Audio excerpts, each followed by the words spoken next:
There are wounds that don't bleed, they simply etch themselves into the face of a mother who once loved too much. That day, I heard my daughter speak, her voice sweet as dew but cold as steel. "Mom, sign it. Let us hold this beach house to keep it safe." On the table lay a transfer contract, the house worth $300,000, the dream I'd spent half a lifetime to dare to touch. I looked at my two children, once the light of my life, now two strangers counting digits in their mother's eyes. I didn't cry. I poured more tea, smiled softly, and set my hand on the recorder button fixed under the table. Outside, the waves kept breaking steady like my heart, slow, steady, and no longer afraid. Because sometimes, the moment you realize family ties also have a price is when you finally learn the true value of freedom. And I just sat there, calmly watching the first day of their payback begin. If you're still listening, tell me where you're watching from. Every comment you leave is another mark in this journey. And if this story has touched you, don't forget to hit like so it can reach even further. My name is Josephine Myers, 67 years old, living in Clearwater, Florida, where the sea is crystal blue and the wind tastes as salty as memory. For 10 years, Mother's Day has been nothing more than a quiet morning to me. No knock at the door, no flowers delivered, only the ticking wall clock and the old air conditioner's soft breath. I still woke early as usual, brewed coffee, set the table, and laid out the hand-embroidered cloth my mother left me, a habit no one remembered but me. I arranged white porcelain plates, set out butter cookies and a tray of fresh strawberries. I cooked Southern-style beef stew, the dish Lauren and Tyler once fought over as kids. Back then, whenever I made it, we'd sit around the table and laugh late into the night. Now, that kitchen held only the sound of a spoon tapping the pot and the smudged noise of fading memories. By 10 a.m., I checked my phone only to see a blank screen. No texts, no calls. I opened Facebook, telling myself maybe my kids were busy. Then a photo popped up right on top. Lauren, my daughter, at a fancy restaurant in Tampa, holding a glass of champagne, with Tyler and their friends beside her. The caption read, "Perfect Sunday with the people who matter most." I looked at that line 3-4 times until it blurred with the steam from my cup. The people who matter most. And I wasn't in that frame. I set the phone on the table and looked at the stew simmering gently. The smell of onion, garlic, carrots. Once the scent of family had become the smell of loneliness, seasoned to perfection. I didn't cry. I didn't get angry. I just felt a very soft crack inside, like wind splitting a window pane. No one heard it but me. That afternoon, I took my meal out to the porch, watched the empty street, and felt hollow as cars drifted by. I thought, maybe next year will be different. Maybe they're just busy. But then memories rolled back like a slow film. Last year, my daughter texted me at 11 p.m. "Sorry, Mama. The day got away from one. Love you." Tyler stayed silent all day. Then a week later sent a short line. "Been busy, Mom." I realized their forgetting wasn't accidental anymore. It was a habit, grown large by my own silence. That night, I lay staring at the ceiling, listening to the fan spin. I asked myself, when did I disappear from their lives? When they got married? When money arrived? Or when I stopped lending? I had sold my wedding ring to pay Lauren's tuition, mortgaged the house to help Tyler open a garage, and thought that was love. Turns out those sacrifices taught them that mom is a given. The next morning I brewed coffee, but this time I skipped the usual milk. I wanted that bitterness to remind me it was time to wake up. I pulled out an old folder where I kept a few shares from my old company and a savings book I'd never touched. After doing the math, I saw I had enough $300,000, enough to buy a small beach house where I could start over. No one needed to know. No one needed permission. I booted up my old computer, checked Zillow, and scrolled through hundreds of listings. When I saw a white wooden house with 2 bedrooms and a big porch facing the sea, I stopped. Asking price, $299,000. Short description: a peaceful coastal home for a new beginning. I smiled. Maybe this was the invitation meant for me. I called Denise Harper, a local real estate agent who had helped my friend a few years back. Denise heard my voice and said, "If you truly want peace, I have a place that matches exactly what you sent. I think you'll love it." 2 days later, I took a bus for over 3 hours to Street Augustine, the oldest seaside city in America. The wind carried salt and a hint of jasmine from somewhere, and I felt lighter by the minute. The house sat on a small street shaded by palms. The white paint had yellowed, but the frames were solid. Denise opened the door with a warm smile. "Welcome to your new beginning." As I stepped in, the sound of waves drifted from afar, blending with wind teasing the windows, the kind of sound that makes you believe in good things. I said only 4 words: "I want to buy." A week later, the contract was done. I signed with a slightly shaky hand, but my heart felt light as air. For the first time in years, I did something just for me. Not for my kids, not for anyone, not to prove a thing. Denise hugged me in congratulations. But before leaving, she looked at me and said seriously, "Josephine, I say this because I care. When you move in, find your own attorney to make sure no one can challenge your ownership. I've seen too many people lose their assets to their own kids." I smiled, thinking it was just professional caution. But that night, when I played Tyler's voicemail, "Hey Mom, heard you bought a house. Must be nice having all that money saved up," my heart went cold. The next morning, I called Denise. She referred me to attorney Maya Chen, 35 years old, who specializes in protecting seniors' rights. At our first meeting, Maya sat across from me, clear and steady. "Miss Josephine, what you described, distant children who suddenly care when assets appear, is a classic pattern of financial abuse within families. I suggest creating a trust and setting up an evidence protection system. The sooner, the better." I nodded. We worked on the documents together. Maya helped me open a personal fund, set up legal powers of attorney, and install home security cameras. She even helped me buy a small recorder, a coin-sized button I could stick under the table. A week later, I moved into the new beach house. In the mornings, I opened the windows, breathed in the salt, and listened to gulls crying in the distance. I started a journal, recording each day as proof of my new life. For the first time in years, I didn't need a text message to know I still existed. Then, this year's Mother's Day came around again. I expected nothing, just planned a small lunch for myself: clam chowder and butter cookies. At 11 a.m., the doorbell rang.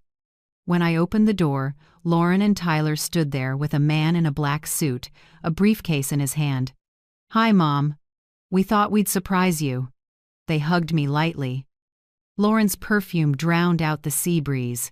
We sat at the table. I poured tea and asked gently, "It's been a while since you dropped by." Lauren smiled. "I just want to make sure you're safe in this house." I was surprised when the man opened his case and pulled out a stack of papers. "This is a transfer agreement. You just need to sign so they can hold it for you, avoid scams." I looked at the pages, tiny print and blank lines, waiting for my signature. Tyler added with a hint of pity, "We only want what's best for you. $300,000 isn't a small amount." I set the cookie plate down and looked at them one by one. In that moment, all the years of sacrifice, cold dinners, nights waiting by the phone, played backward like an old film. I said nothing. I just poured more tea, smiled, and let my hand slide under the table to brush the recorder button. The soft click blended with the distant surf.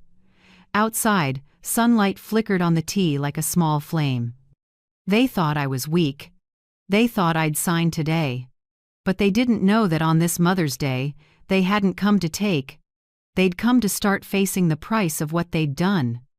Sometimes I ask myself, when do people start walking away from you when they leave home, or the moment they stop listening? After that Mother's Day lunch, when my children left behind half-finished teacups and an unsigned contract, I sat a long time in the kitchen.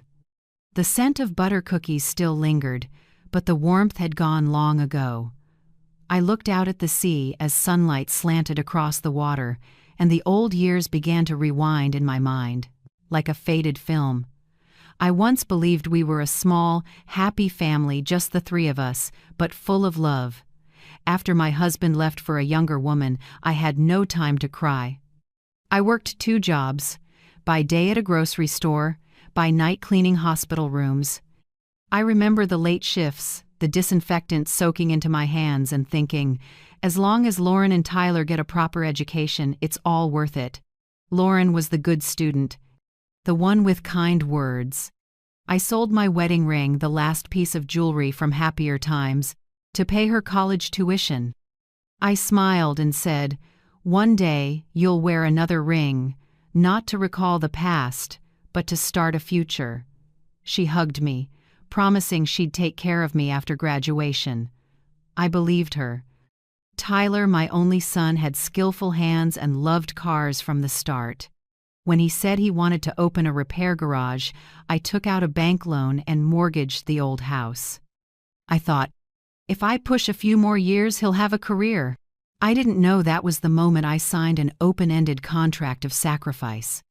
Time passed, and while I lived by a packed work schedule, their calendars began to be empty of me. On holidays they'd say, "Mom, plans changed this year, we're traveling with friends." The first time I pretended to be cheerful, "Go ahead, I'm fine at home." The second time I only asked, "When will you be back?" By the third time I stopped asking. I still cooked full dinners and set 2 extra plates, habits of a mother who hadn't caught up to the fact that her kids had grown. Year by year, those plates stayed spotless from start to finish because no one sat down. On my birthday, Lauren sent one single text, a cake emoji, a heart, no message, no call. I stared at it, imagining her face as she hit send, probably just a few seconds between a meeting or lunch with coworkers. Tyler was worse, he forgot. 3 days later, when I texted, "How are you?" he replied with 3 words. "Very busy, Mom." I asked myself, when did I slip out of their frame? Was it when they got their own homes, their own families? Or when I stopped answering loan requests and started saying no? I remember Lauren once came over, hugged me tight, and said she urgently needed $500 to pay the electric bill.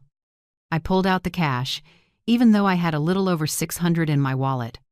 She promised to pay it back by the weekend. That weekend came and went, then the next month, then the next year, the promise buried under silence. Tyler was the same. Whenever the garage struggled, he'd call, "Mom, I just need a little. You understand?" I understood, and I gave. Until one day I opened my expense notebook and saw a total that stunned even me, over $70,000 in 4 years. I gave a sad smile. Not because I regretted the money, but because I realized love and trust had been drained. With nothing returned, I started screenshotting every text and saving call logs as a way to keep proof, not to sue, but to remind myself never to forget the truth.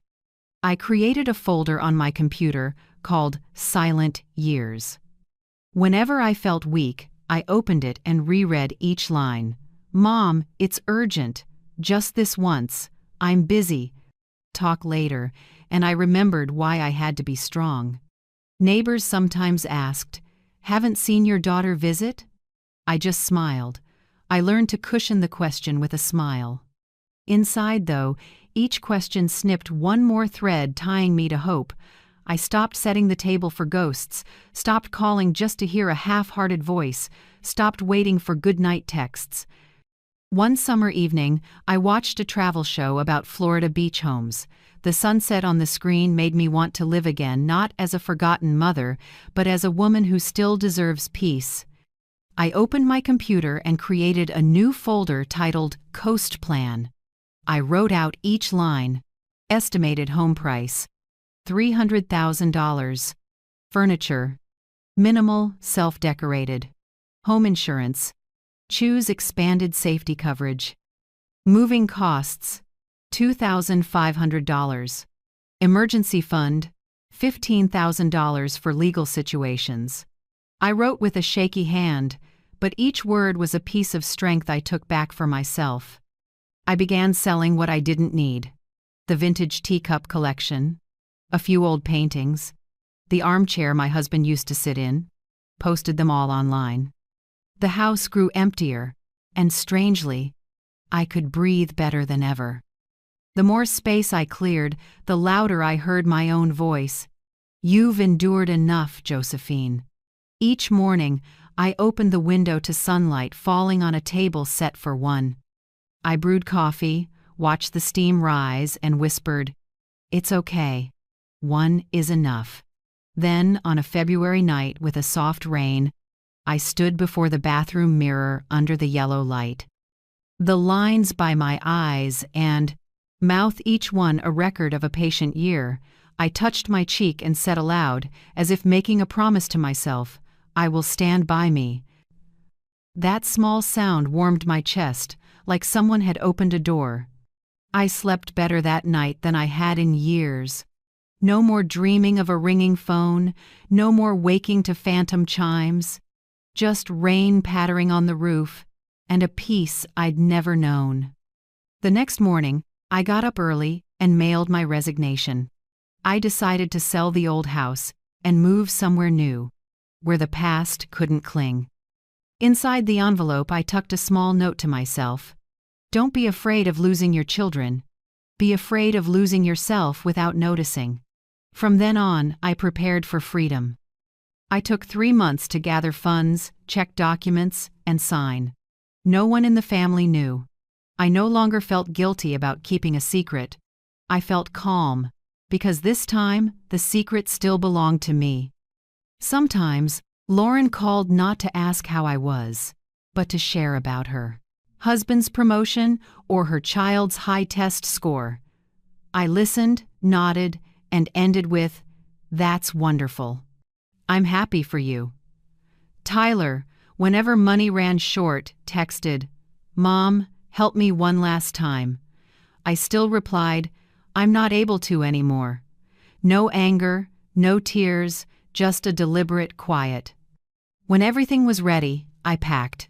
I took only a few books, some old photo frames, and a small notebook scrawled with, "Start again where there's the sound of waves." On the day I left, I didn't leave a message, just a small note on the door. "I'm going to look for what you forgot, peace." And so I left.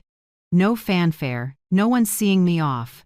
Just me, a suitcase, and a dream that waited half a lifetime. I'd heard people say, everyone has a place meant for them, it's just that not everyone is brave enough to go find it.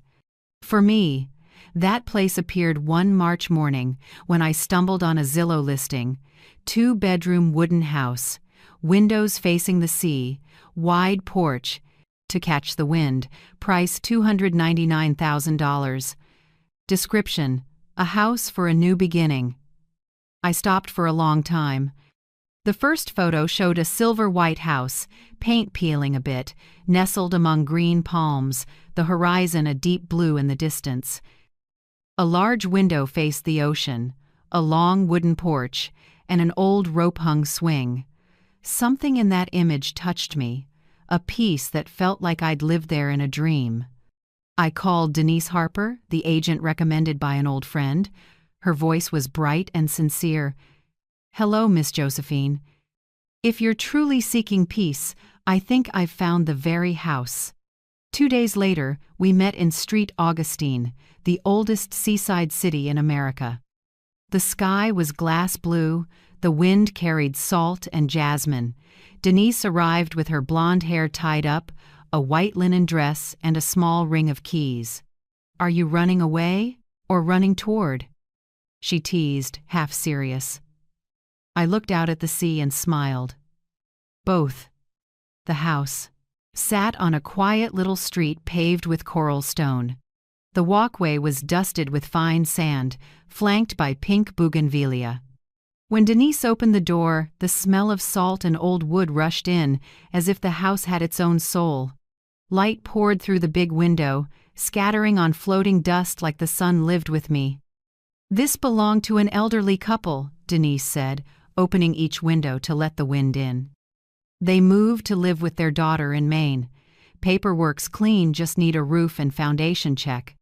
I walked slowly through the living room. Chestnut-colored walls, bright floors. From the kitchen corner, you could see the outline of the surf, the thing I'd dreamed of for years.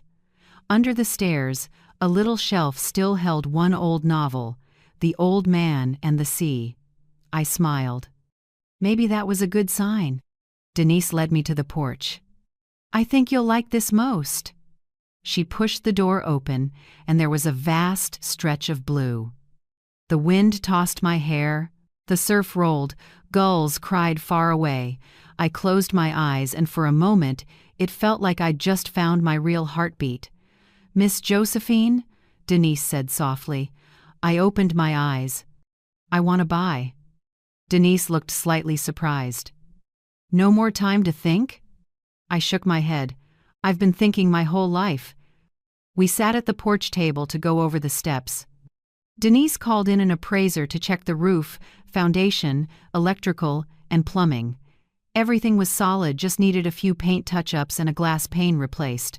I made the deposit that day. When I wired $300,000, my hand trembled. It was the money I once meant to leave for later. To my kids, like so many American mothers who believe their children deserve an inheritance. But now I understood.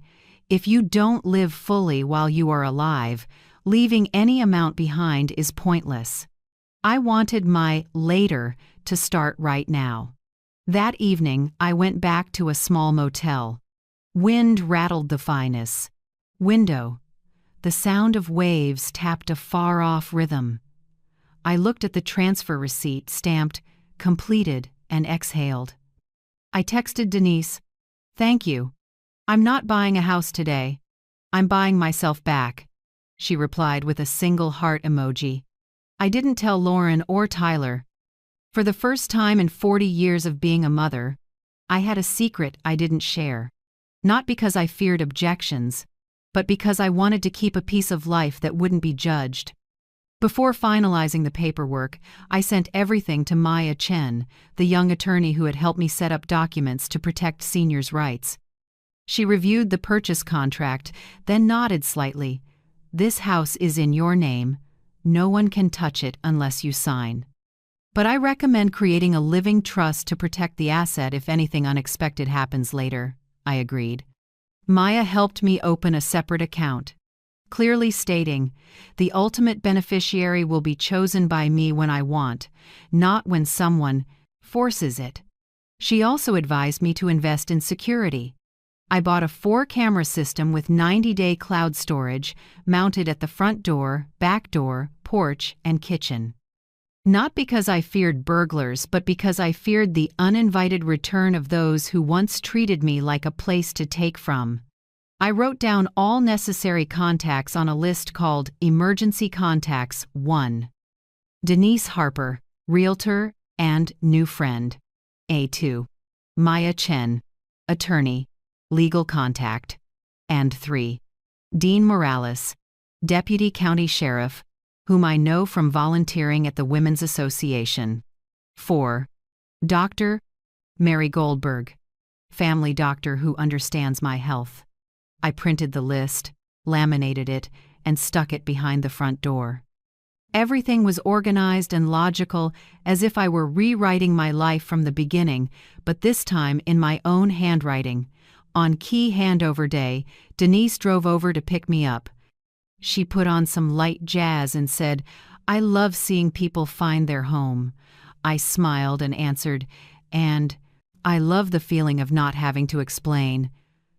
When the car turned onto the sandy lane, I saw the house appearing between two rows of palms. Sunlight slanted through the leaves, scattering shimmering patches on the wooden walls like waves. The white door swung open. Wind rushed in, carrying the scent of the sea and of beginnings. I stepped inside, placed my hand on the wood, and felt warmth left by the sun. I spoke softly, almost a whisper. "From now on, I belong here." Denise laughed. "And this house has the owner it deserves." We opened the windows to let the breeze pass through every room, brushing away old dust. Denise helped me set the table again and hang a nameplate, "Josephine's house," by the door. She said, "Every house has its own soul. You just need to give it breath." In the afternoon after she left, I sat on the porch and watched the sunset slide down the water. I turned on the old radio. The previous owners left. Frank Sinatra drifted softly. The sea wind slipped through my hair, reminding me of evenings when I was young and believed peace existed only in songs. But now I knew. It was truly here, all around me. I brewed a cup of tea, set it on the railing, and gazed out. The sea poured gold, birds gliding by and leaving thin black strokes like memory. I said quietly to myself, "All right, Josephine, you finally came home." That first night, I put on fresh sheets, turned off the lights, and left the window cracked for the breeze. The waves were steady like a lullaby. I closed my eyes, and for the first time in years, I didn't dream of a ringing phone. The next morning, sunlight streamed through the big window, lighting the dry salt streaks on the railing. I made coffee and sat on the porch steps, watching fishermen haul their nets in the distance. No traffic noise, no city sounds, only wind and sea and me. I opened my laptop and created a new folder, "New Chapter." Inside it, I wrote the first line. Today, I officially stepped into the rest of my life, not to wait for anyone, but to live. I saved it, closed the laptop, and looked at the ocean again. The water shone like a mirror, reflecting my face, aged, but no longer sorrowful. It was the face of someone newly free. After I moved into the wave-facing house, I thought I was safe enough. But soon I realized peace needs protection too, not with locks, but with clarity. Maya, the young attorney I trusted, called me on a Monday morning. Her voice was firm but warm. "Miss Josephine, now that you have your own home and independent assets, the next step is to make sure that if anything happens, every decision still belongs to you and no one can change it." I stayed quiet for a few seconds, listening to the surf outside the porch. Then I answered, "Go on, Maya." She sent me a list, a new will, medical and financial POAs, powers of attorney, a statement of assets, and even guidance on setting secure bank passwords. "You must designate who's allowed to act on your behalf if you can't sign," Maya said clearly.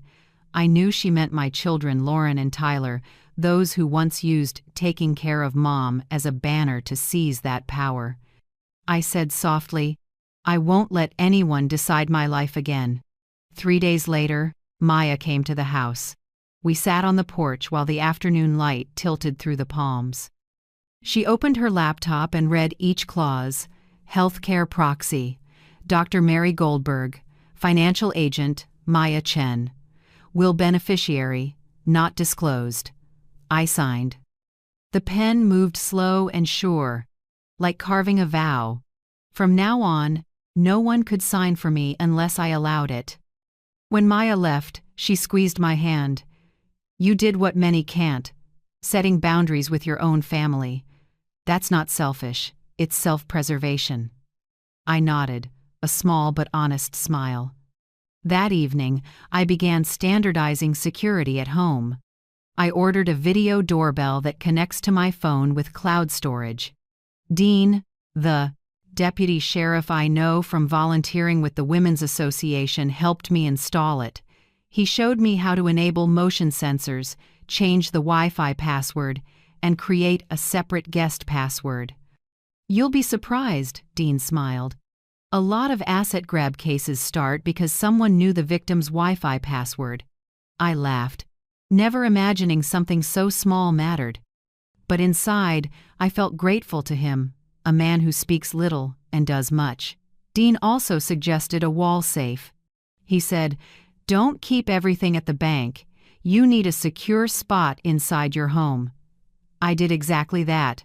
The safe was mounted behind an old painting in my bedroom.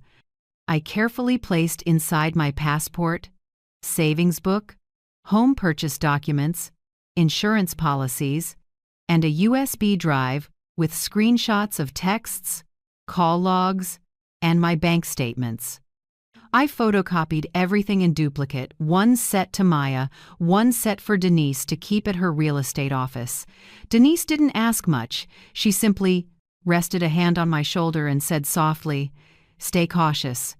Not because you're paranoid, but because they made you be." I went quiet. The truth in that line made my heart sting. A week later, I received a reminder letter for a routine checkup from Dr. Howard Feld, the geriatrician. I proactively added a request for a comprehensive cognitive evaluation. When I said that, "Doctor," Feld looked at me curiously. I smiled. "Just to make sure I'm sharper than people think." He chuckled and agreed. The assessment lasted over 2 hours. He asked how many words I could recall after 3 minutes, had me redraw shapes, then posed hypothetical financial scenarios. When we finished, he nodded and signed the record. Good cognition, independent reasoning, no signs of decline. I looked at that paper and felt relief. It wasn't just a medical record, it was a legal shield if someone ever tried to claim I was incompetent. But there was something else I needed: inner quiet.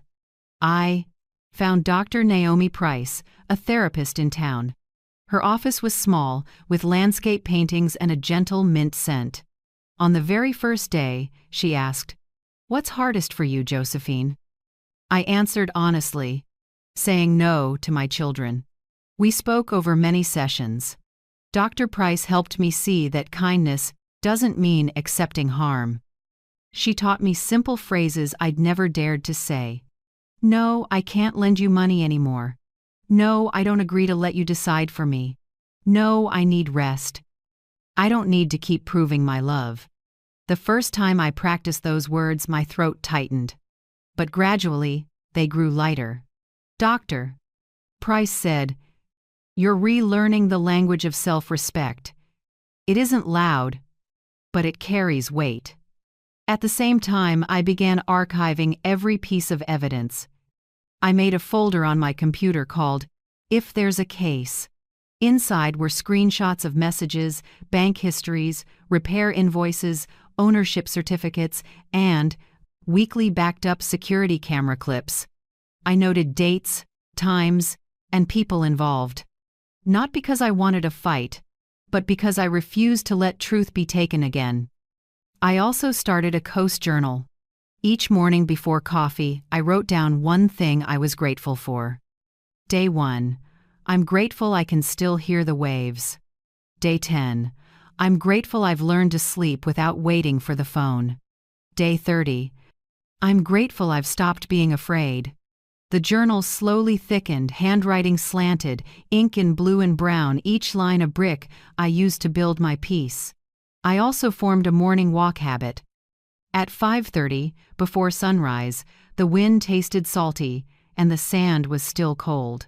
I walked the shoreline, counting waves instead of promises. They say the waves are never the same, yet they always return just like me. Even pushed far, I still found my way back to myself. Sometimes I met neighbors exercising, Mr. Martin walking his dog, Miss Ruth picking shells. We greeted one another, then quietly watched the sea. Few words were needed, just the sense that each of us was seeking our own peace. After a few weeks, I noticed my phone rang less. Lauren stopped calling often. Tyler sent one text asking if, "You still have your savings?" I replied, "I'm fine, don't worry."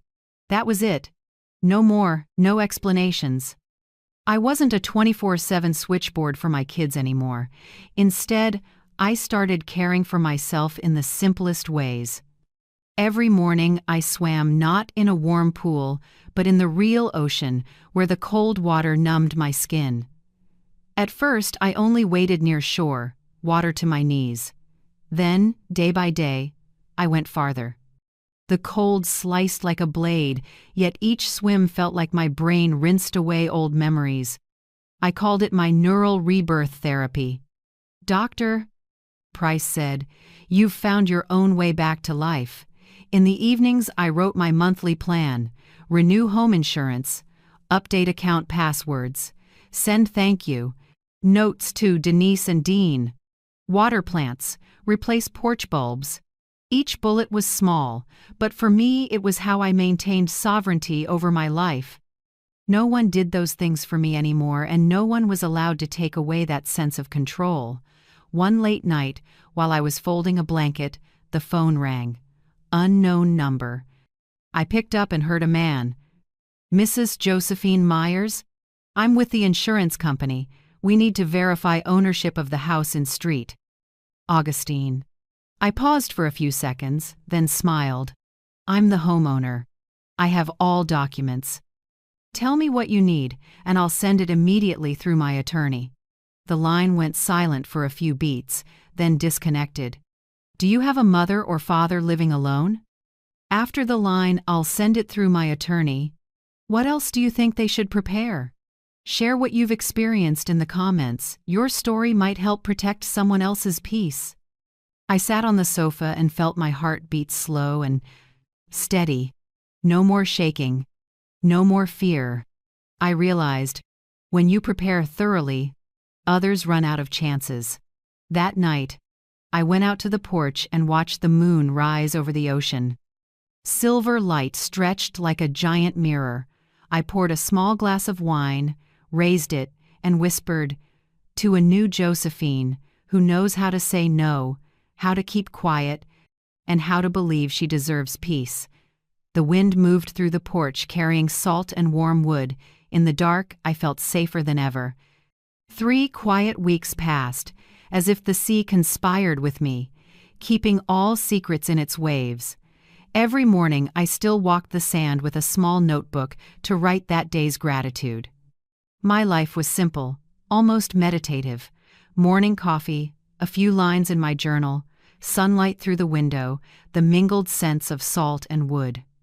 I began to believe that Lauren and Tyler had stopped caring, or at least stopped trying to interfere. But on a Friday afternoon, the phone rang. Lauren's name appeared on the screen. My heart slowed a beat. I let it ring 3 times before answering. Her voice floated in smooth as honey, sweet to the point of counterfeit.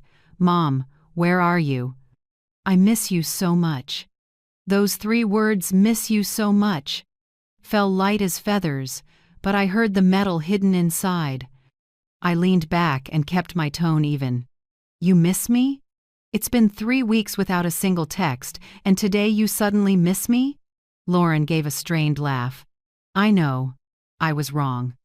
But I've been so busy, Mom. Where are you living? I'll drive over. I just want to see you." I was silent a few seconds, then asked, "Who gave you my address?" There was a pause. Very short, but enough for me to understand. Well," a neighbor said. "They saw you move. I just want to make sure you're okay." I pressed my lips together. A clumsy answer, and I marked it red in my mind. No one in the old neighborhood had this address. I'd carefully erased every trace, which meant someone had been digging.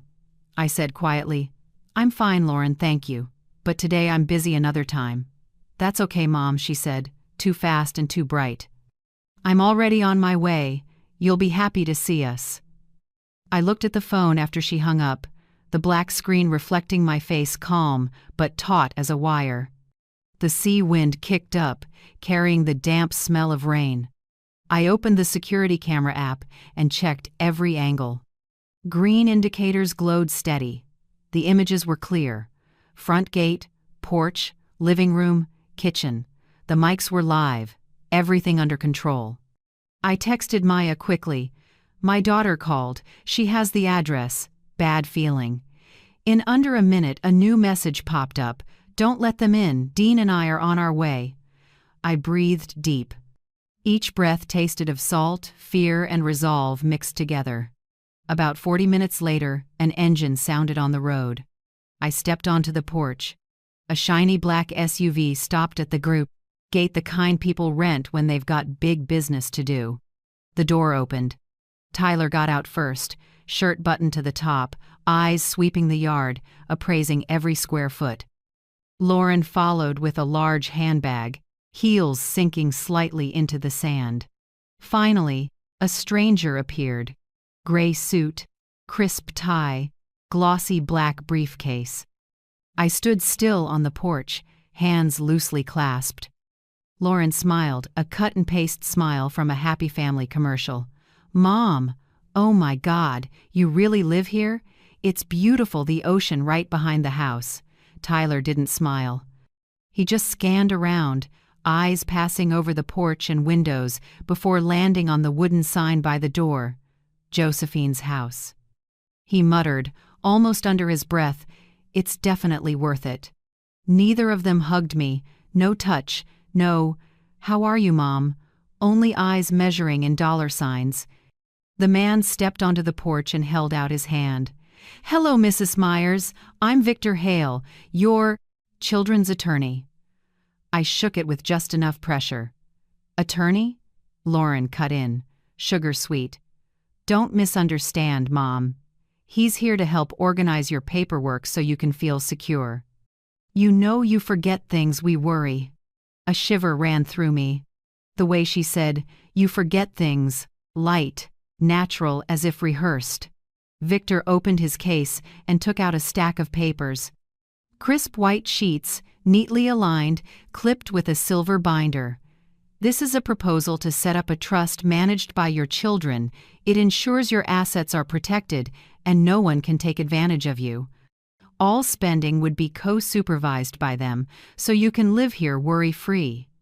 I looked him in the eye and asked slowly, "And if I don't agree?"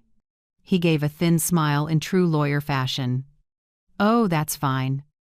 We're just presenting it. The decision is entirely yours." I glanced at Lauren and Tyler. Lauren avoided my eyes. Tyler stared straight back, cold as stone. I asked, "Where were you when I needed you? When I was sick? When I was abandoned? When I sold my wedding ring to pay Lauren's tuition? When I mortgaged the house to help Tyler open a garage?" No one answered. Only silence and waves hitting the pilings as if underlining every word. I walked slowly to the porch table and pointed at the chairs. "Sit, but I won't be serving tea." Lauren frowned slightly. "Mom, we're just trying to help." I smiled, calm to the point of frightening. "Really? Then sit and help me look at the ceiling." All three followed my gaze. On the ceiling, the security camera glowed green and the mic blinked. Victor blinked and took a half step back. Lauren started to speak, but I cut in. "Yes, that camera records video and audio.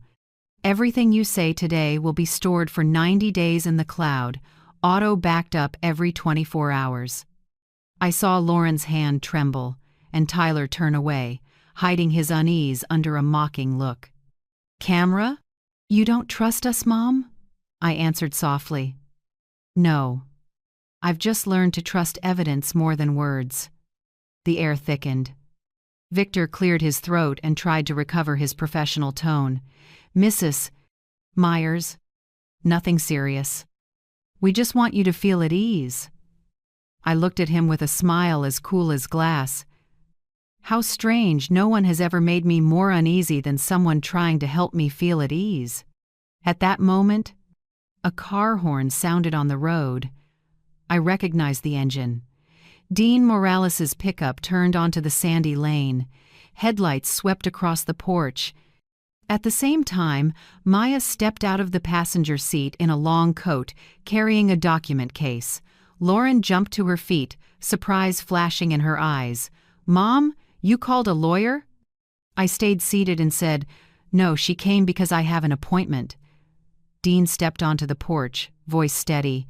"Is there a problem here, Mrs. Myers?" Victor tried for polite. "Just a civil discussion, officer." Maya opened her case and pulled out a packet. What a coincidence! I brought copies of Mrs. Myers's new will and POAs, notarized and filed with the county court. Just to avoid misunderstandings. I watched both my children's faces change. Tyler frowned and clenched his fist. Lauren tried to smile, but her voice shook. "Why would you do this, Mom?"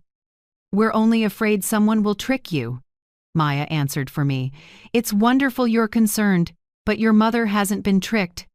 She's simply done allowing anyone to exploit her." Dean walked a slow circle, casually eyeing the SUV. The license plate caught the afternoon light, another county. He spoke slowly. "If the three of you have no specific purpose beyond a wellness visit, I suggest you leave before dark. The coastal road isn't easy to drive at night." The words were gentle, but it was an order that didn't need repeating.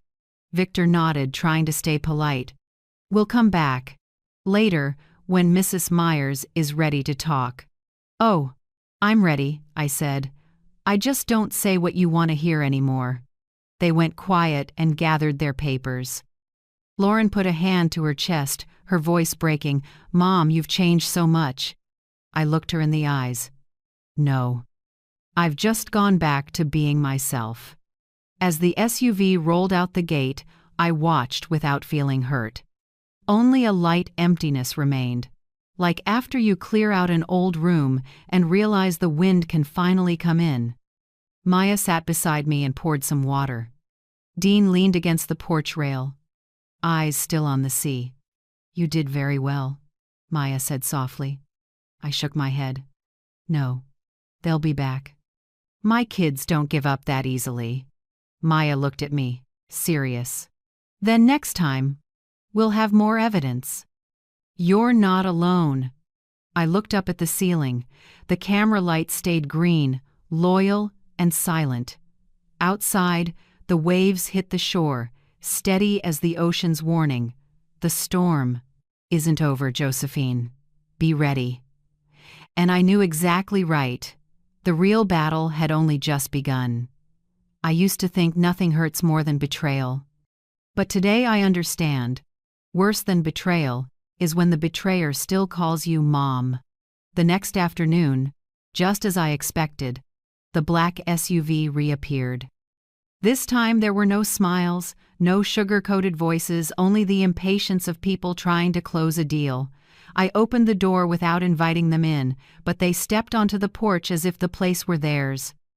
Lauren held the same stack of papers, voice trying to stay soft. "Mom, I just want to be clear. This isn't coercion. It's simply a way to make sure you're properly cared for." I leaned on the doorframe. Light off the water lit her hair, but her face darkened with tension. Behind her, Victor Hale, the family attorney they'd hired, had already opened his briefcase, pulled out a new contract, and set it on the porch table like a finely woven net. "I," called Maya. She arrived soon after with her laptop and a look I trusted more than any document.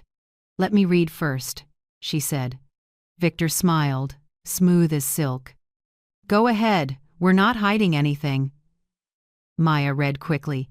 The deeper she got, the more her brow furrowed. I heard her repeat each clause, as if to make sure I needed no further explanation. If the beneficiary, namely Mrs. Josephine Myers, loses decision-making capacity, authority over assets transfers to co-guardians Lauren and Tyler Myers.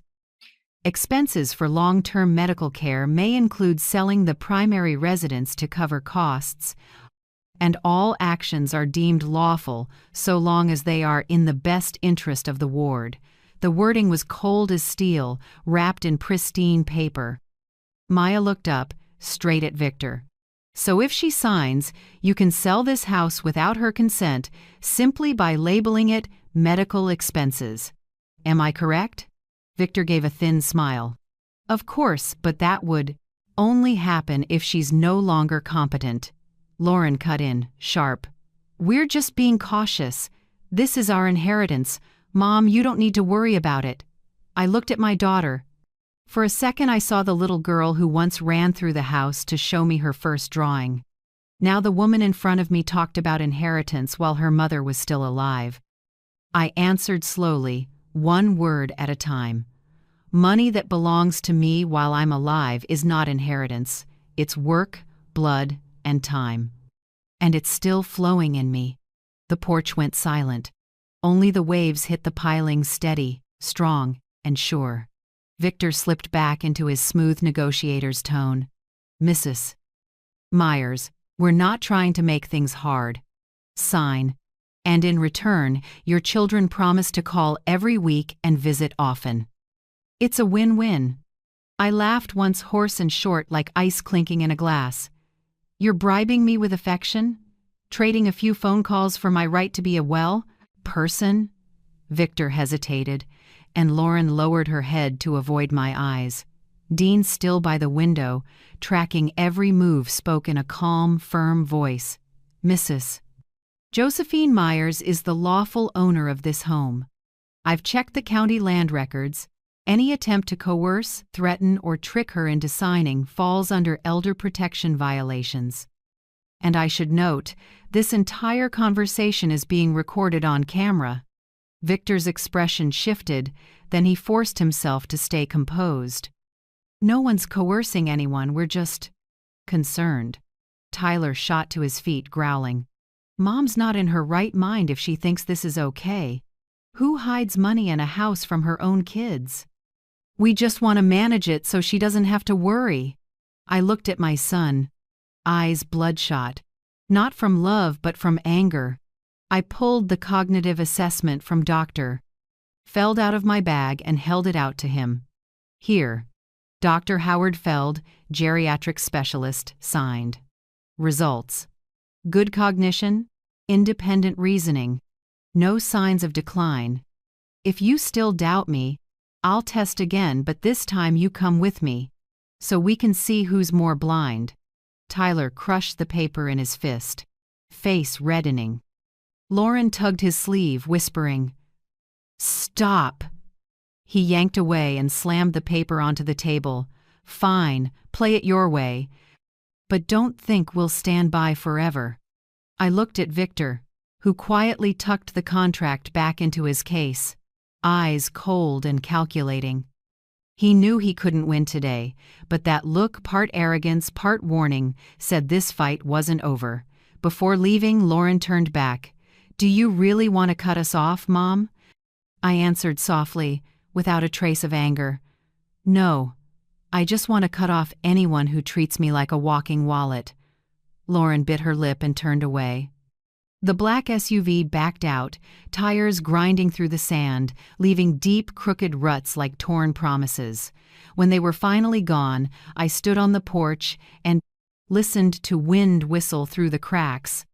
The sky shifted to dusk, half light, half dark, the same conflicted color as the kinship laid bare before me. Maya packed the documents, sliding their contract into an evidence envelope. Do you want me to file this with the court now? She asked. I shook my head. Not yet. They'll be back, and next time we need them to reveal everything themselves. Maya nodded, understanding. Dean stepped closer, voice low. You did well, but I'm afraid next time they won't come with just paperwork. I looked at him and smiled wryly. Then I won't have just paperwork either. He smiled, tilting his head. You really are a woman of strategy. After they left, I locked the door and drew the curtains. The house went quiet, only wind thudding against the window frame. I poured a glass of water and sat, hands wrapped around it for warmth. I looked around the wall clock, the little cactus, the lamp glow on a black and white photo of me when I was young. Everything was calm, only my heart still trembled, not from fear, but from the sorrow of seeing the truth stripped bare. "Conditional family," I murmured, the words falling into the air like a cruel definition. I once believed love was unconditional. But today I saw clearly. For many, family lasts only until they get their signature on your assets. I set the glass down. My hands still shook a little. Not from weakness, but the last tremor of someone slipping free of fear. I opened my laptop and backed up the footage into the folder. If there's a case. New file name. Trust. Fraud. Recording. 1. MP. 4. I attached a note with the date, time, and attendees. A small but sturdy system like a fence I built around my heart. Outside, the wind rose. Waves pounded the shore, white and relentless. I looked out the window and said quietly, "Peace isn't the absence of storms, it's learning to stand steady in them." I smiled, then lifted the stated, "Water replacing tremor, replacing prayer. Thank you for letting me not sign today." A month after the day I refused to sign, I thought things had settled. But peace, so I learned, is never a free gift. It's envied, especially by those who share your blood. That morning, while I was watering the porch flowers, the mailman stopped. He joked with a smile, "Looks like you're famous, Mrs. Myers, court mail addressed just to you." I couldn't smile back. A chill ran down my spine when I saw the thick envelope stamped by the street. Johns County Court. I carried it inside, sat at the table, letter opener shaking in my hand, white paper, black print. Neat, cold, petition to declare incapacity and appoint legal guardians, Lauren Myers and Tyler Myers. I read it twice. Every word thudded against my heart. My children didn't just want the assets. They wanted to strip me of personhood. I picked up the phone and called Maya. Her voice came quick and firm. "Don't panic, Miss Josephine. We won't play defense, we'll counterattack." That afternoon, Maya came over. She didn't wear her usual black suit, just a white blouse and hair in a neat bun. On the table, a new stack of files. Copy of the petition. Notice of hearing. Hearing date, the 12th of next month. She set a hand on the file, calm voice, eyes bright as flame. "We won't wait to be interrogated. We'll prove you're fully competent and that the ones claiming to care for Mom are angling for her property." I nodded, though my throat felt tight. "Where do we start, Maya?" She pulled a notebook and read quickly. "We need witnesses, medical records, and social proof. I'll make a list." Then she wrote, clear line by clear line. 1. Denise Harper. The realtor confirming the home purchase was entirely lawful and you decided every detail yourself. 2. Deputy Sheriff Dean Morales. Witness to pressure and threats from the children. 3. Dr. Howard Feld. Cognitive assessment proving no decline. 4. Dr. Naomi Price. Therapy report confirming full emotional stability. The home purchase was a proactive, healthy decision. 5. Former neighbors. To testify that the children neglected their mother for years. I looked at the list and felt a little lighter. It wasn't a one-woman fight anymore. 3 days later, I met Dr. Feld again. He greeted me with a kind smile. Maya told me about the suit. "Don't worry, we'll do this by the book." This time he ordered the full battery: short-term memory, verbal response, reasoning, reaction time, spatial awareness. 2 hours of focused work. When we finished, he peered over his glasses. "Miss Josephine, I see many people your age, but few keep this level of sharpness." I'll sign the statement. No signs of cognitive decline. I thanked him and shook his hand, as if reclaiming a piece of dignity. It wasn't just a medical form, it was an ID card for my self-trust. The next day, I saw Dr. Naomi Price. Same office, mint scent, a seascape across from the chairs. I told her about the petition. She shook her head. There's a name for what you're going through. Gaslighting of the elderly. When family tries to make a senior doubt her own memory. I gave a dry chuckle. My grandchild would call that modern family care. She laughed, then turned serious. I'll write the report. You're fully stable, fully capable, and your actions buying a home, planning, installing security are proactive decisions, not outside influence. I nodded, knowing that report would be the softest, sharpest weapon. That night at home, I stood before the mirror. A 67-year-old woman stared back, no makeup, but steady eyes. Maya had advised, "You need to rehearse answers to their lawyers' questions. No emotion, no arguing. Each answer one breath long. Cut out words they can twist." I practiced, "Mrs. Myers, do you remember how much you transferred? To your son?" "I remember each amount, and I have the statements." "Did you ever forget to pay a bill?" "No. All payments are automatic. I set them up." "Do you ever feel disoriented or lose track of time?" "No. I keep a daily journal with exact dates, over and over, until my voice stopped shaking like relearning the native language of reason." In the last week before the hearing, Maya taught me body language. Shoulders back, eyes steady. When attacked, don't respond immediately. Pause 2 seconds, breathe, then answer. If they start yelling, turn to the court and say, "I'll wait until they're calm."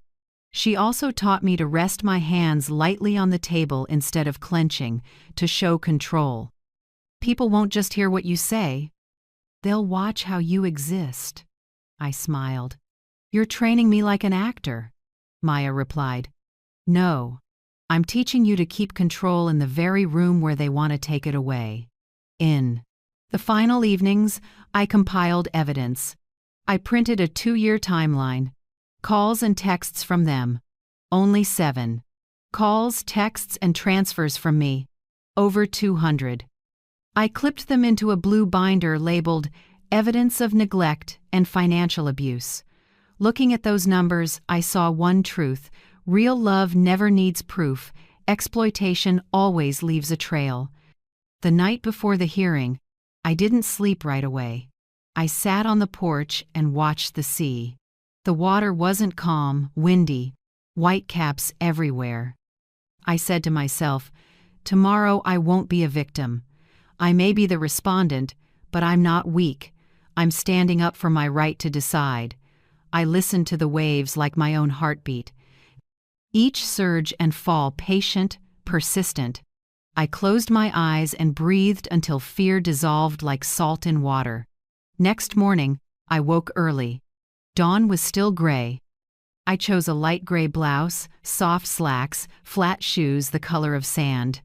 No jewelry, no necklace, no expensive watch, just a small clip to hold my hair. I wanted to enter the courthouse as myself, unarmored, but unbowed. Before leaving, I paused to look around walls, windows, stripes of light through the curtains. I whispered, "Don't worry, little house. I'll protect you and myself." Then I shut the door. The lock clicked small sound, but it rang like an oath. Dean waited by the car. Maya sat up front with the case on her lap, eyes intent.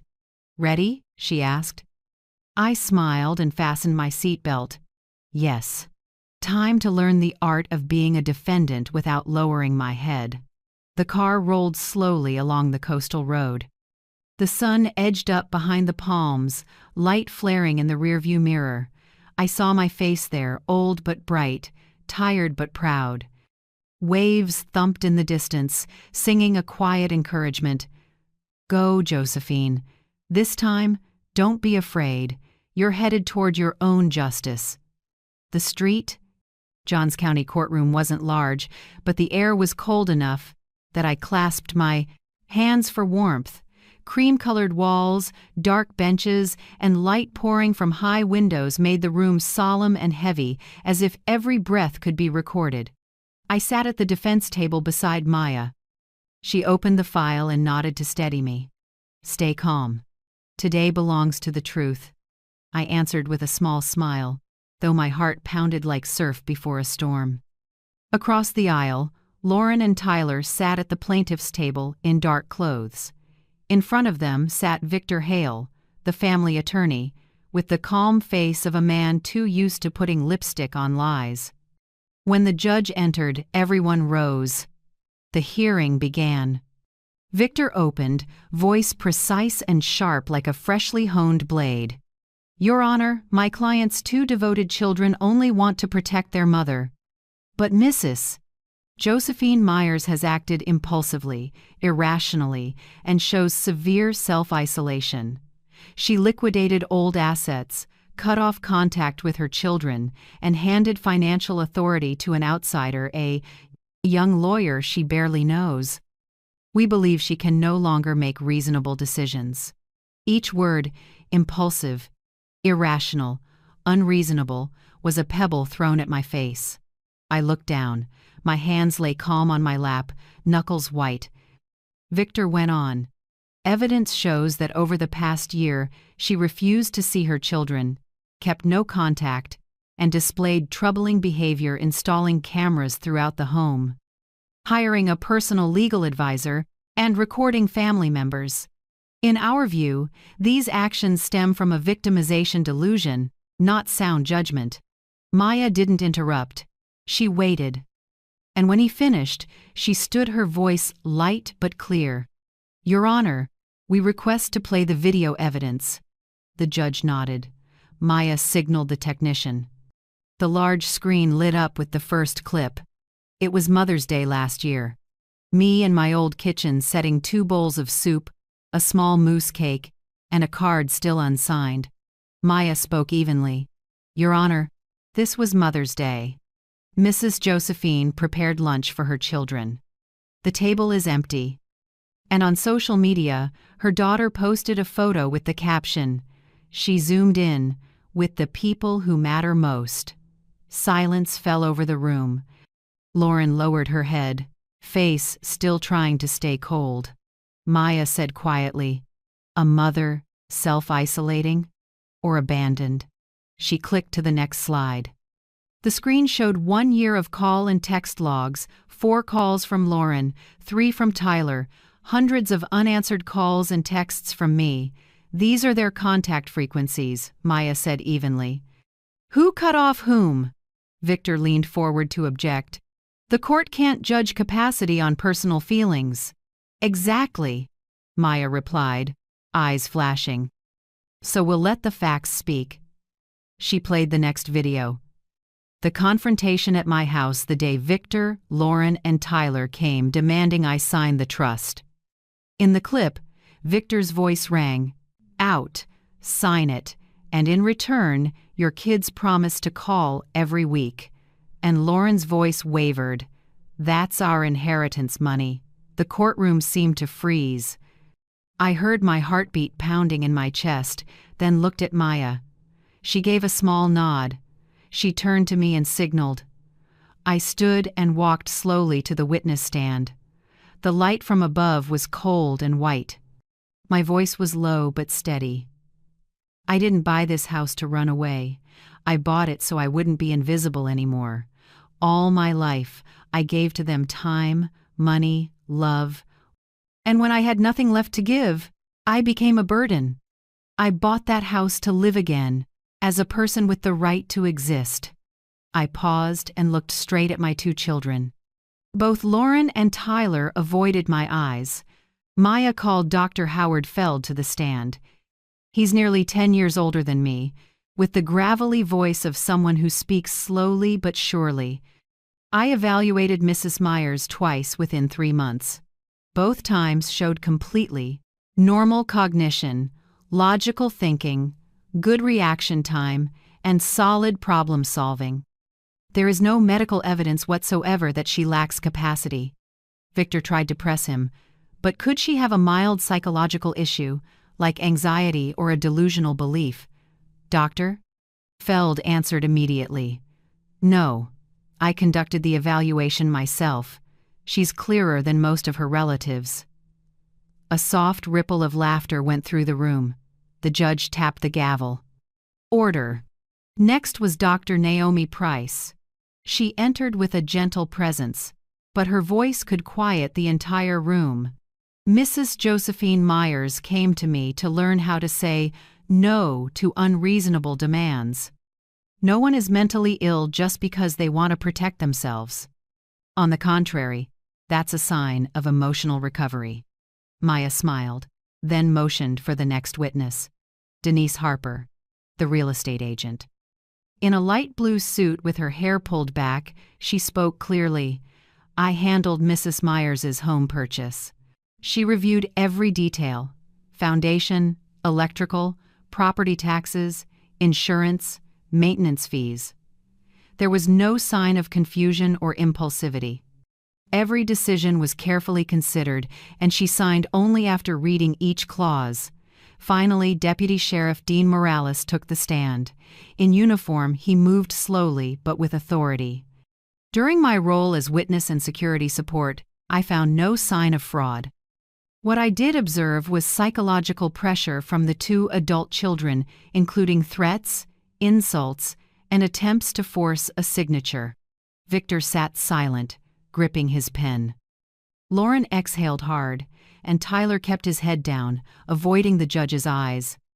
Maya rose, closed the file, and her voice rolled out steady, each word as clear as waves breaking on rock. Your Honor, this is not the story of a frail, confused mother.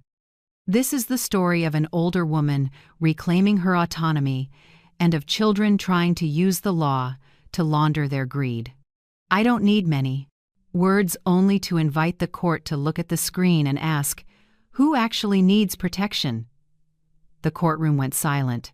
The judge leaned back, his eyes deep and calm. He tapped the gavel lightly, then said, after reviewing all evidence and testimony, the court concludes there is no basis to declare Mrs. Josephine Myers incapacitated. On the contrary, the plaintiff's conduct shows signs of attempting to exploit an elderly person's property. The petition is denied. The plaintiffs will pay all court costs and are warned that continued harassment may result in criminal charges. The room erupted into a hush. Lauren's breathing turned shallow, Tyler slammed his hand on the table, and Victor bowed his head while hurriedly packing his files. Maya touched my shoulder and whispered, "It's done." I stood, bowed to the judge, and turned to leave. My steps were slow but steady. Sunlight flooded the hallway, washing over my hands still trembling, but now from relief. In my mind's eye, I could still see the Mother's Day table, the empty table. But now I knew. Even if no one sits with me, I can still eat in peace. When I stepped out of the courthouse, I lifted my head. Sunlight spilled across my hair and laid a warm weight on my shoulders. For the first time in years, I felt a lifetime's heaviness slide off. Not because I'd won the case, but because I was no longer treated as someone who had to prove she was sane enough to live. Wind blew in from the sea, carrying salt and sap, the scent I call the true smell of freedom. Maya came to me and held me tight. Her voice was small but firm. "Miss Josephine, you chose yourself, and the law stood by you." I didn't answer right away. I just squeezed her hand. Some victories don't need cheering, only a deep breath that tells you no one can shove you out of your own life anymore. Dean waited by the gate with a gentle smile. "Told you. You're too strong for the waves to swallow. Just keep going." I thanked him, then turned toward the sea where sunlight melted into water, glittering like 1,000 tiny hands patting the earth in applause. That evening, I sat on the porch. The sea breeze was salty, threading through my hair, my collar, and my spirit. Moonlight blinked across the water like shards of broken mirrors, quietly beautiful. I put the case file in a drawer and took out a blank sheet of paper. I wrote the first line, "To myself, the one who stood up when others wanted to kneel." I didn't write much. Just a few simple sentences. Thank you for believing in yourself, even when people called you crazy. Thank you for saying no, even while your heart still wanted to be loved. Thank you for choosing to live, not just exist. I folded the letter and tucked it into the coastal journal. It wasn't a thank you to life, it was gratitude to the strong part of me. The part I once buried under useless apologies. 3 days after the ruling, Lauren texted, "Just a few lines. Mom, can we talk? We only want to settle. If you return the house and withdraw the filings, everything will be fine." I read it without anger, only tired. I closed the phone, set it on the table, and stepped onto the porch. The waves kept coming, the sky stayed blue, and I understood. My silence today was the clearest answer. Not because I hate them, but because I've stopped hoping to be loved on their terms. That night, Tyler called. His voice was sharp, rapid. "You think it's over because you won? I'll tell the papers you're senile, so everyone sees how crazy you really are." I listened to all of it without cutting in. Then I answered calmly, "Thank you for calling, and everything you just said is being saved on my server." I heard a hard inhale on the other end, then the line went dead. I set the phone down, no longer shaking like before. Maya once told me, "When people use threats, it means they've lost real power. Your job is not to hand it back." I smiled. "Exactly. I don't need to win by fear. I only need not to bow." The next morning, I took out a few seed packets Denise had sent, coastal wildflowers that need only sun and wind. I rolled up my sleeves and let my hands sink into the damp sand. The earth was cool, comforting. I planted small clusters along the porch, right by the wooden rail. When the wind blew, grains of sand dusted my cheek, and I didn't brush them away. They reminded me I can still feel the world with skin and breath. That afternoon, I stopped by the fishing village for coffee. The owner grinned. "Want the fisherman's style? Salt coffee, bitter, salty, sweet on the finish." I nodded. The first sip made me wince, but then the salt opened into gentle sweetness. I laughed and said, "Just like life. The salt makes you remember the sweet." He nodded. "That's why coastal folk don't fear bitterness. In the end, every salt water finds its way back to the sea." That night, I slept straight through without dreaming of the empty table. No scraping chairs, no waiting for a doorbell that never rings. Only waves steady and kind as a heartbeat. For the first time in years, I didn't dream of anyone coming back. I saw myself on the sand, arms open to the wind. Freedom, it turns out, looks like the wind unseen, but real wherever it touches. One morning, walking the beach, I met Ruth Ellison, the silver-haired woman I'd noticed a few times. She smiled and asked, "Are you Josephine Myers? I read about your case. I felt like I was reading about myself." I was a little surprised. "The article said your children sued you too, right?" she asked. I nodded.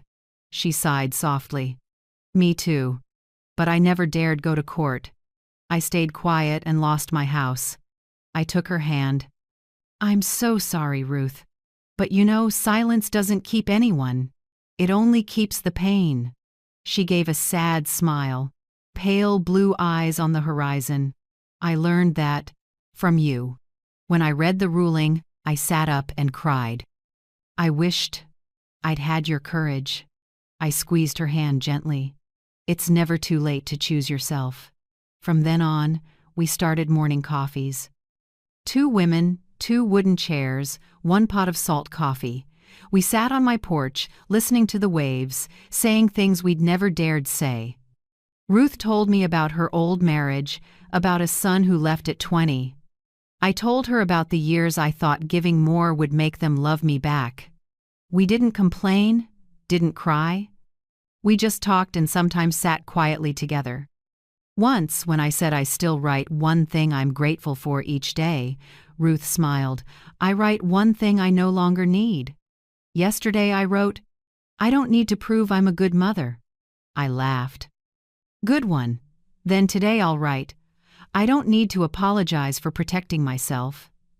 One breezy morning, Ruth said something I'll never forget. The wind was strong, the waves loud, but her voice was clear and warm like a prayer. Peace is an asset, Josephine. And the biggest mistake we women make is signing it over to other people. I sat still. Those words fell into my heart like sand, light, but settling deep. I looked out at the sea where the sun was rising, gilding the waves. Yes, peace is not a prize. It's property. And from now on, I'll hold the title in my own hand, no consigning it, no granting it to anyone, Myers or otherwise. I breathed in. The wind filled my lungs salty and clean. Ruth smiled, lifted her salt, coffee, and clinked cups with me. Congratulations, Josephine. We're still alive, and this time we're living for ourselves. I answered with a trembling but warm voice. Yes. This time I'm not just living, I'm truly free. One early summer morning, just as I set the coffee pot on the porch table, a small envelope slid through the mail slot. No return address, only a scrawl on the front. To Grandma. I knew the better. Handwriting, it was Emma's. My 10-year-old granddaughter. Lauren's child. I sat down, hands shaking a little as I opened it. Inside was a purple sheet, the corner creased twice. Grandma, I miss you. Mom says you're busy, but I saw you in the news. I don't understand everything, I just know you're not bad. When I grow up, I want to be like you, able to say no and still be kind. I love you lots. P.S. Do you still have a cat? I read it over and over, each line like a needle touching the softest part of my heart. It had been so long since I cried this time because I saw myself through a child's eyes. I picked up a pen and wrote back right away. Dear Emma, I miss you too. The sea here is beautiful. Every morning the waves run up to say hello. The waves come and go. But the tide always returns like true love, which finds its way back no matter how far it travels. I want to teach you 3 things about self-respect. 1. Never stay silent when your heart says no. 2. Don't believe anyone who calls you selfish for protecting yourself. 3. When others turn away, stand tall. Your straight back helps your head stay high. I don't have a cat yet, but lots of birds sing on my porch every morning. If you visit, I'll tell you all their names. Love, Grandma. I folded the letter, slipped it into an envelope, and mailed it with careful handwriting. For the first time in months, my heart felt calm as the morning sea, no undertow, just light spread across the water. That evening, Ruth, Denise, and I hosted our first Thursday night book circle. We sat around a small round porch table, each with a dog-eared book and a hot cup of tea. Denise chose The Old Man and the Sea, Ruth brought The Color Purple, and I read a short passage from Maya Angelou's journal. When I read, I can be changed by what happens to me, but I refuse to be reduced by it, Ruth pressed a hand to her heart. That was written for us. Denise smiled. I think it was written for every generation of women who once let others speak for them. We sat quietly, listening to the waves and the night insects riding the breeze. A little later, Maya the young lawyer stopped by with strawberry tarts. She said, half joking, I'm here to make sure you 3 don't start an anti-lawyer league. We laughed out loud. That sound, I realized, was something I hadn't heard in my own home for a long time. From then on, Thursday book nights became a small ritual. We didn't just read, we told our stories.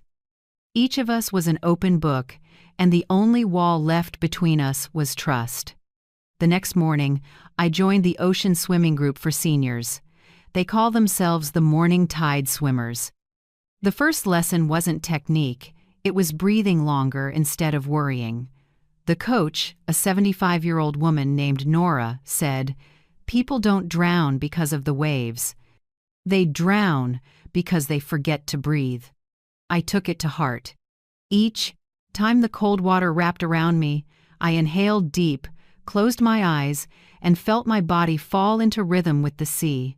For the first time, I wasn't afraid of the deep. I understood that the more you fight, the more you sink, and the more you accept, the more you float. One afternoon, Dean stopped by. He carried a form and a small packet. "I signed you up for the county's Personal Safety for Seniors program.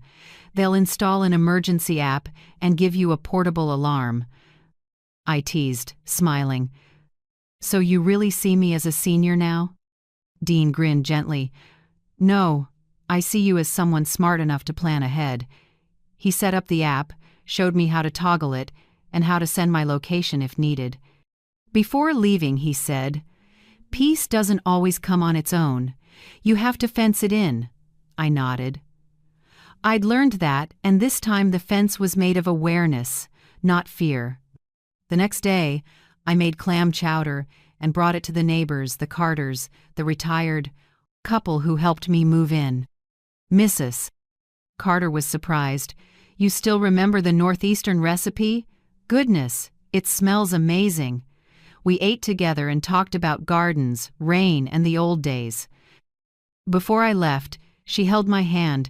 "We need you here, truly. Not many like you in this town." I stopped short. "We need you," the words stung my eyes. For years I'd only heard, "We need you for one more thing," and behind that always came money, labor, or sacrifice. Now, for the first time, someone needed me for me. That night I wrote another letter, this one for forgiveness. I wrote to Lauren, to Tyler, and even to Victor. "I forgive you not because you deserve it, but because I deserve peace." Forgiveness isn't the same as reconciliation. It only means I'm no longer carrying you on my back. I didn't send it. I folded it and placed it in the Coastal Journal. Forgiveness, I realized, doesn't need a recipient.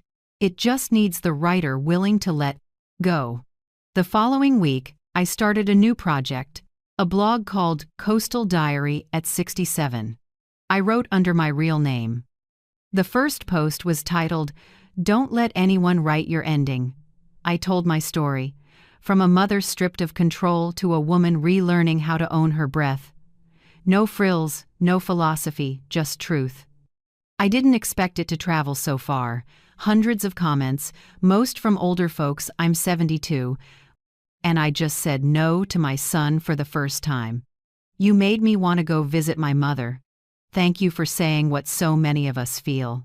One morning, someone knocked. A middle-aged woman stood there with a bouquet of lavender. "I'm Emily from the next town," she said, voice tight. "After reading your blog, I went to see my mother, whom I hadn't visited in 2 years. We hugged this morning. Thank you because you reminded me time isn't endless." After she left, I sat down and cried, but not from sorrow. It was the first time I cried because I felt useful. That afternoon, I cleaned a closet and found a spare set of keys, house, safe, back gate. I turned them in my hand, then put them in a small glass jar and labeled it, "Open only when you remember yourself."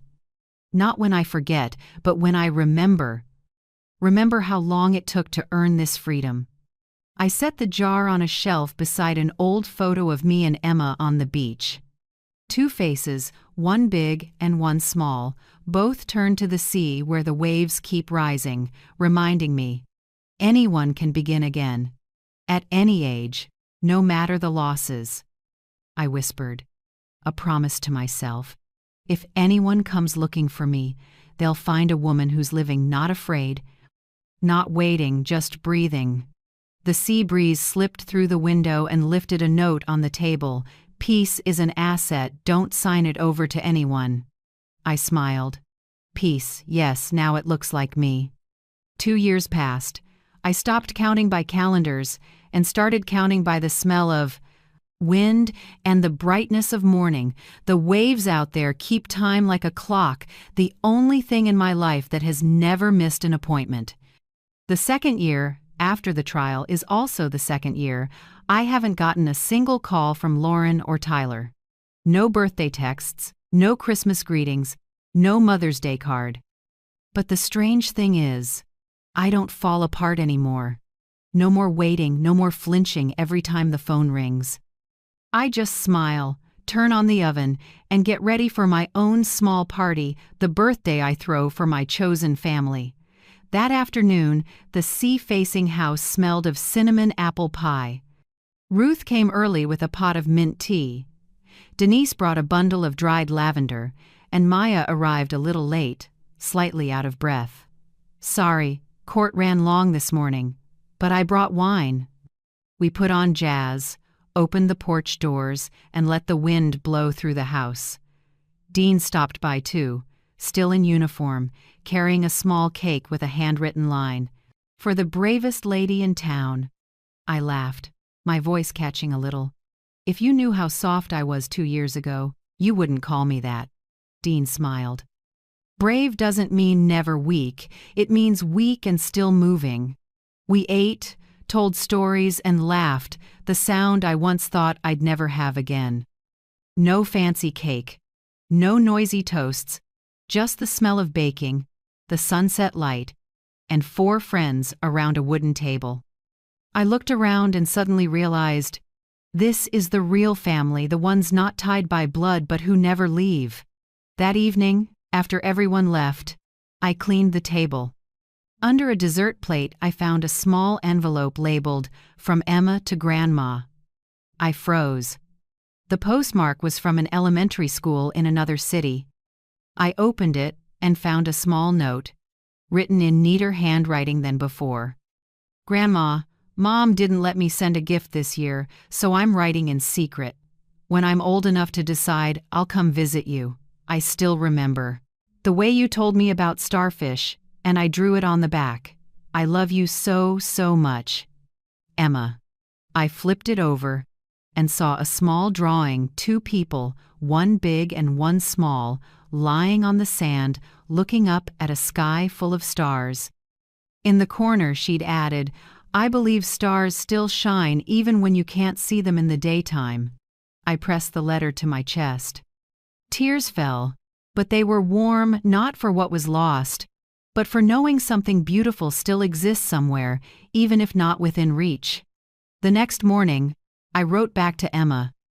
"My dear Emma, when you look up, you'll see the stars like little beads of memory.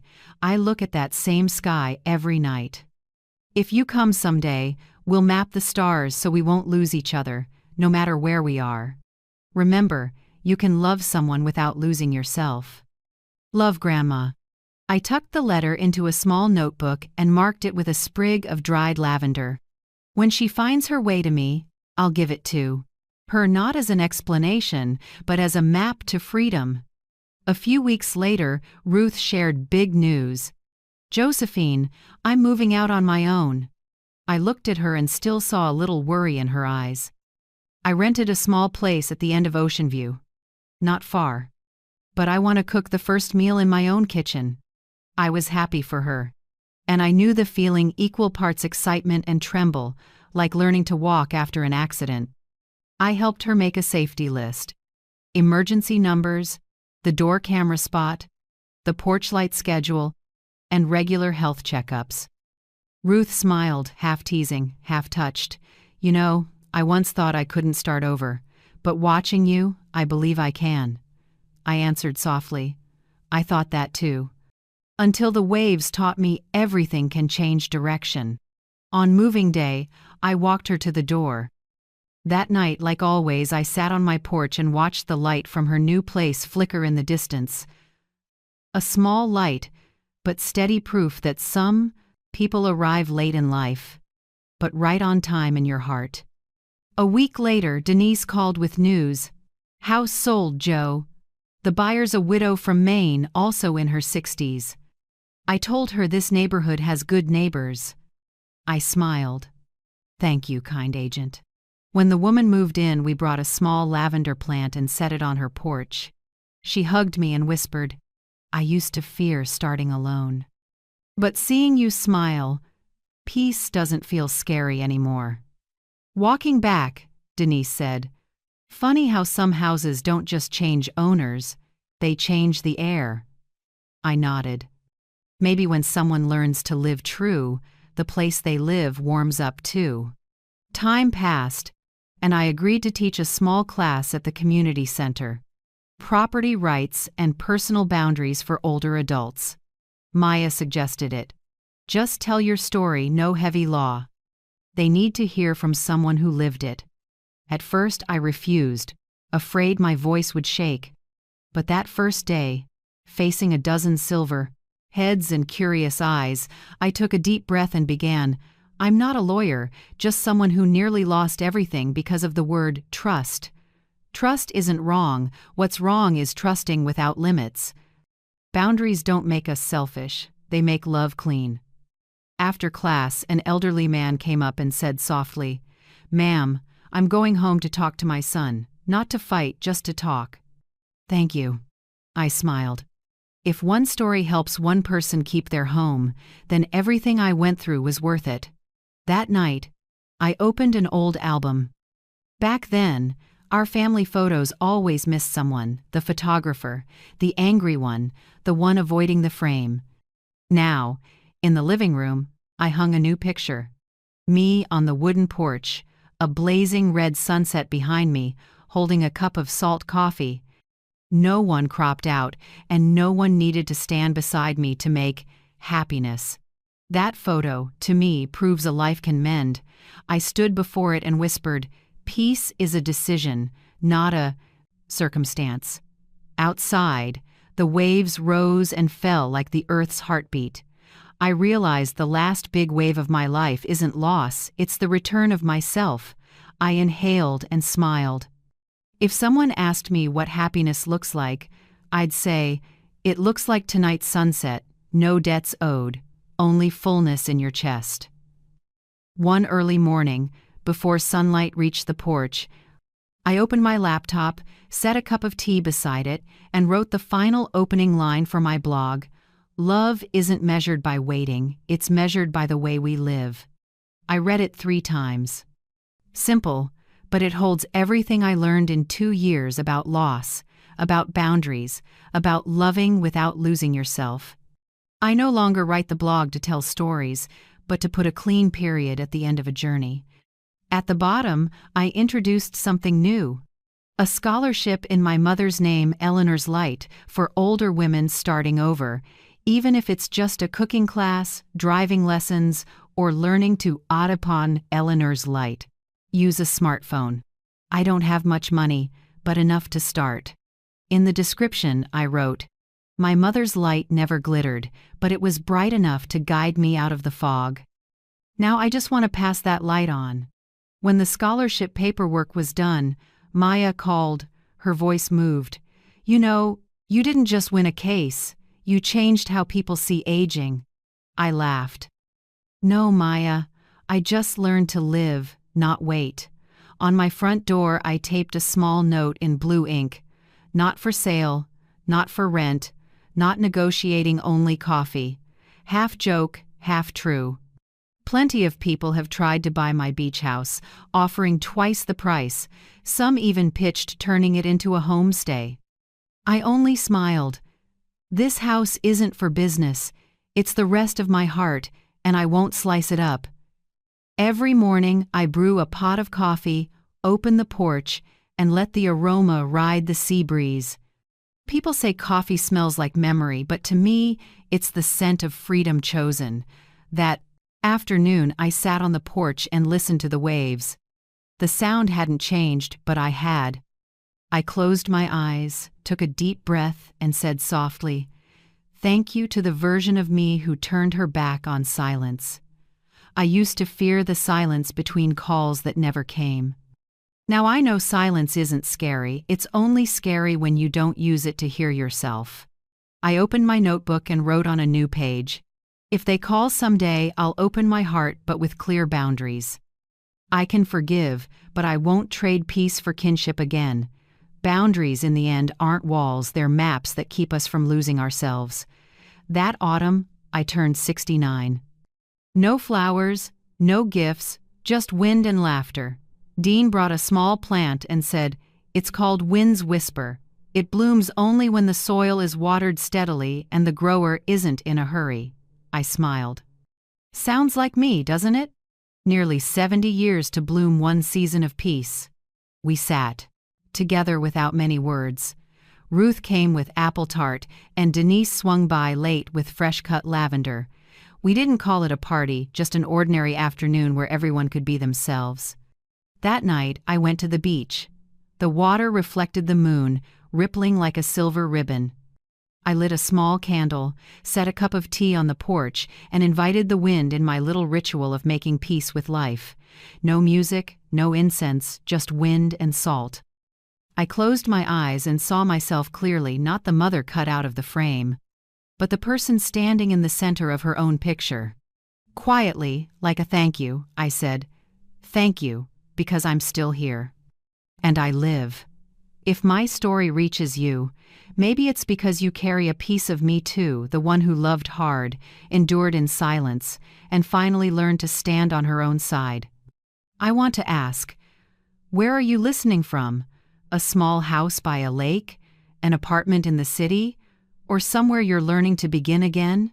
Leave a comment and tell me about a time you chose yourself, even if it was just saying no to what was hurting you. If this story helps you, please like and subscribe so more older people can find a way out the way we did. Thank you for your time.